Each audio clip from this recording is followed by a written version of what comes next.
El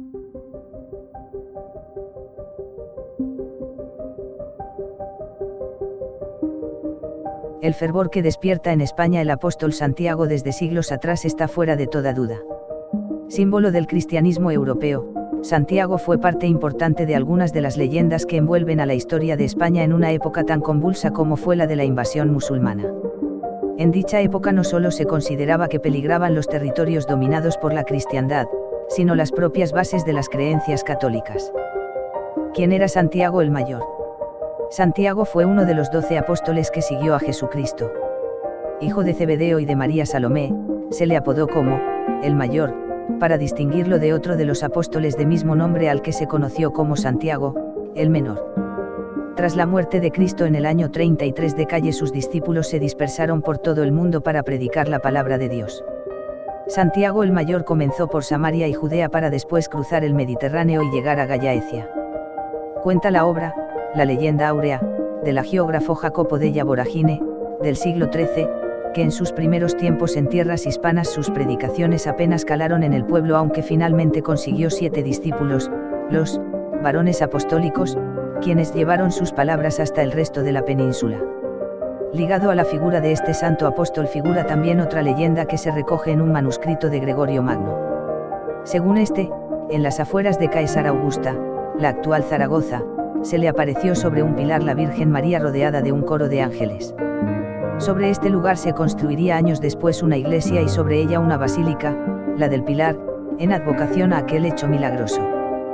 Tras esta aparición, cuenta la mencionada leyenda áurea que Santiago se encaminó nuevamente a Judea, donde en el año 41 de Calle fue capturado y decapitado por el rey Herodes.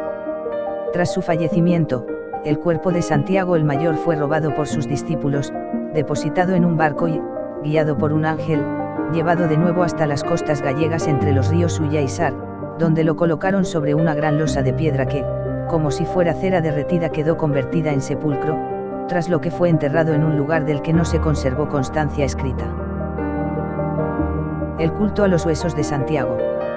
Durante siglos la historia de Santiago el Mayor permaneció borrada de la memoria colectiva, pero poco a poco fueron apareciendo textos que hablaban del apostolado de Santiago. En el Breviario de los Apóstoles, se habla de Hispania como de su zona de predicación y se menciona el área marmárica como su lugar de enterramiento.